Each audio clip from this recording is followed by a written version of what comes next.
Rayuwa ba ta da tabbas, ku duba ku ga irin cin amanar da ƙawaye suka yi wa jaruma Ummi Rahab. Guna Hausa TV, duniyar labarai. Danna subscribe sannan ku danna ƙararrawa don kasancewa da mu.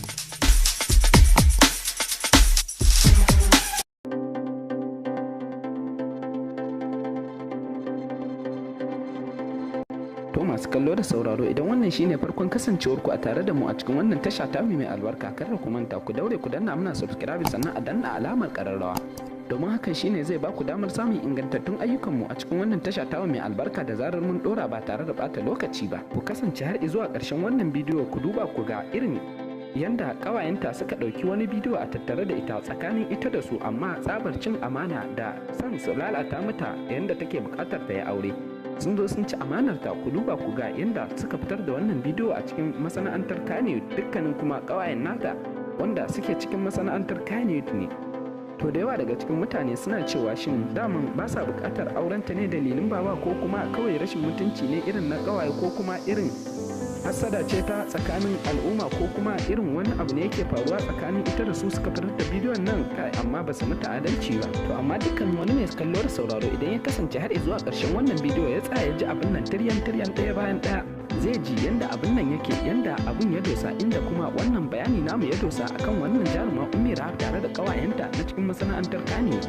Maƙiya ko kuma mu ce mahassada ko kuma mu ce marasa riƙon amana, maciya amana kenan, suna nema su lalata mata wannan ƙudiri da ta sa a ranta na niyyar za ta yi aure, suna nema su lalata mata shi.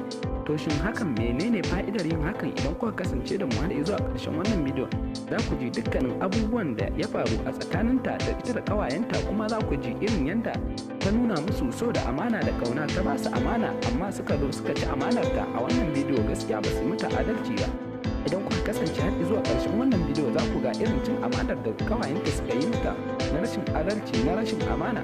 Wannan abu sai da ya sa jaruma Ummi Rahab ta zo tana zub da hawaye da idanunta, domin kawai irin mummunar cin amana da aka yi mata da rashin adalci. Yanzu abin da ta sa a gabanta shine tana buƙatar ta yi aure, amma sam makiya suna ta kawo mata wasu ƙananan abubuwa, suna ta bijiro mata da irin wannan abubuwa ɗaya bayan ɗaya, suna nema su lalata mata wannan ƙudiri da ta sa a ranta na tana da niyyar ta yi aure. Amma dukkanin rayuwa daman ta kasance haka, duk abin da ya kasance zai tabbata alkhairi a gare ka, sai ka samu makiya na ɓoye da na zahiri. Daman wannan abu yakan iya faruwa ga dukkanin wani mumini. Dama ita rayuwa idan har baka ga kana da makiya ba, to ka tabbatar kai baka cika mutum ba. To yanzu hakan ya nuna mata ita ta cika mutum kenan, tunda har tana da makiya tun suna a ɓoye, amma yanzu gashi nan sun fito a zahiri suna nuna mata kiyayya a cikin wannan bidiyo.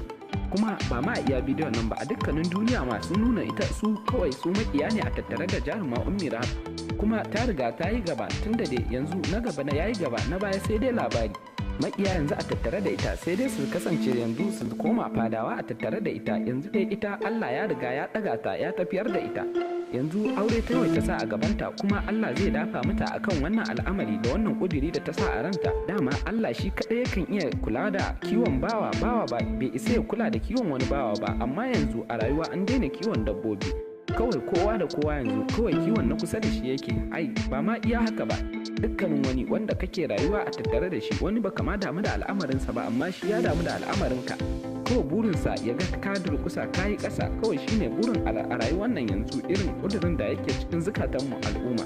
Gaskiya mu gyara, Allah ya kiyaye mu, Allah ya sa mu cika da imani, Allah ya kyautata muna, Allah ya shiryar da mu gabaki ɗaya. Al'ummar annabi gaskiya muna cikin wani yanayi, ba dan manzon Allah ya roƙa mana ba rahama a bisa wajen ubangiji, da gaskiya muna cikin rudani. Ku duba ku ga irin wasu annabawa suke roƙon Allah ya tabar da al'ummarsu idan suka kasance sun yi wani abu na kuskure, amma manzon Allah duk ya korar da wannan, ya nema mana rahama a wajen ubangiji. To ya kasance mu wa kanmu wa'azi, mu ma mu nema wa kanmu rahama a wajen ubangiji, kamar yadda ubangiji ya nemi mana rahama a wajen, domin albarkacin fiyayyen halitta annabi Muhammadu sallallahu alaihi wa alihi wa sallam. To Allah ya shiryar da mu, Allah ya sa mu dace, Allah ya sa mu cika da imani. Ita dai wannan jaruma Allah ya tabbatar mata da wannan aure da ta sa a ranta, domin aure sunna ce ta ma'aiki, kuma dukkanin wanda ya kasance mariki ne na sunnar ma'aiki ba zai taɓa taɓewa ba.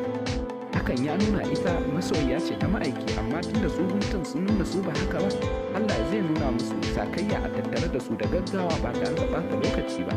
Masu kallo da sauraro muna ƙara tunatar muku kada ku manta ku dinga samun ra'ayoyikan ku a cikin comment section, kuma dukkanin wanda wannan shine farkon kasancewar mu a tare da shi a cikin wannan tasha ta mai albarka ya daure ya danna muna subscribe sannan ya danna alamar kararrawa, domin hakan shine zai bashi damar samun ingantattun ayyukan mu da zarar mun dora a cikin wannan tasha ta mai albarka ba tare da ɓata lokaci ba. Ku kasance da mu har zuwa har kullum muna nan a tare da ku masoya namu.